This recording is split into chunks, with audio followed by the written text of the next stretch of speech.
This channel does not promote any violent, harmful, or illegal activities. All content provided by this channel is meant for an educational purpose only.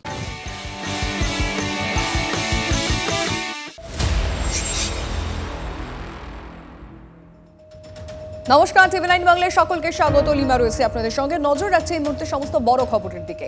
আবারও বেপরোয়া ঢাকা। এবার সীমান্তে একাধিক সেক্টরে border guard বাংলাদেশের প্ররোচনা। নদিয়া থেকে মালদা একাধিক জায়গায় প্ররোচনা বিজিবির। কৃষ্ণনগর সেক্টরে বিএসএফ এর সঙ্গে পায়ে পা লাগিয়ে ঝগড়া বিজিবির। প্রতিবাদে বর্ডার গার্ড বাংলাদেশকে চিঠি বিএসএফ এর। স্বরাষ্ট্র মন্ত্রকেও বিষয়টি সম্পর্কে জানানো হয়েছে খবর সূত্রে। মালদায় বৈষ্ণব নগরেও বিএসএফ এর ফেন্সিং দেওয়া নিয়ে তীব্র উত্তেজনা। বিএসএফ কে ফেন্সিং দিতে বাধা দেওয়ার অভিযোগ বিজিবির বিরুদ্ধে। বিএসএফ এর সমর্থনে স্লোগান বৈষ্ণব নগরের সুখদেবপুরের বাসিন্দাদের।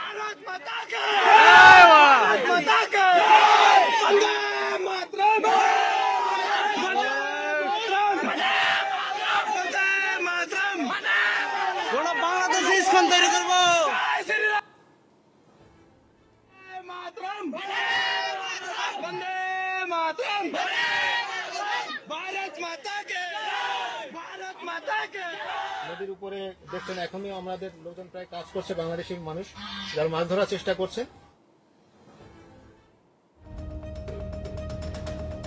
এই অনুপ্রবেশ আবহে বিএসএফ এর মাথা ব্যথা। সীমান্তে 135 ব্ল্যাক স্পট।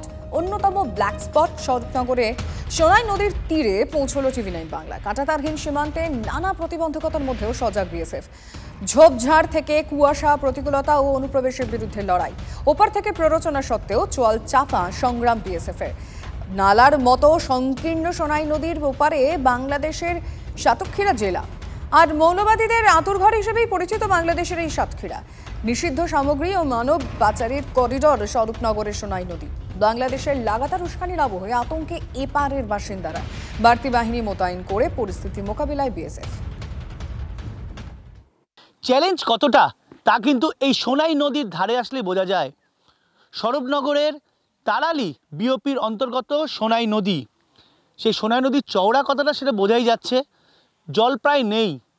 আর এই অবস্থায় অন্যতম চ্যালেঞ্জ হচ্ছে এই ঝোপঝাড় অন্ধকারের মধ্যে অনুপ্রবেশ ঠেকানো, যাতে কোনোভাবেই কেউ না ঢুকে পড়তে পারে বাংলাদেশের দিক থেকে ভারতের দিকে।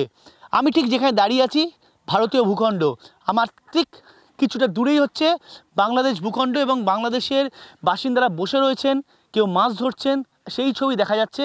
এবং সম্পূর্ণ কিন্তু অন্ধকার, জঙ্গলে ভরা। মূলত বিএসএফের তরফে যেটা বারবার করে বলা হয়, চ্যালেঞ্জ অনুপ্রবেশ ঠেকানো, চ্যালেঞ্জ জঙ্গলের মধ্যে দাঁড়িয়ে প্রতিরক্ষার ব্যবস্থা করা। সেই কাজটাই কিন্তু করে যাচ্ছে। আমি সেই ছবি অর্ঘ্যকে একবার দেখাতে বলবো।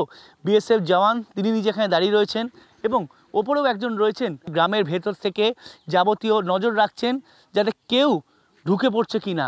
দেখা যাচ্ছে কীরকম চারপাশে জঙ্গল হয়ে রয়েছে। এখানে কিন্তু কোনো মডার্ন ইকুইপমেন্ট নেই, কিন্তু শুধু নজর রাখতে হচ্ছে চোখের মাধ্যমে।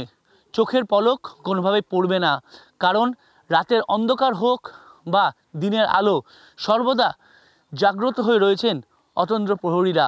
এবং সেই ছবি দেখতে পাচ্ছি টহল দিচ্ছেন তারা। জানা গিয়েছে বিএসএফ সূত্রে এই সোনাই নদী পেরিয়ে কিন্তু বহু সোনা পাচারের ঘটনা বা অন্যান্য ঘটনা ঘটে থাকে। স্বরূপনগরে বিথারি হোক, তারালি হোক বা হাকিমপুর সীমান্ত, এই সীমান্তগুলো মূলত সোনা পাচারের স্বর্গরাজ্য। এমনকি বাংলাদেশের আভ্যন্তরীণ পরিস্থিতি খারাপ হওয়ার পর এই সীমান্তগুলি এখন হয়ে উঠেছে অনুপ্রবেশের আতুরঘর।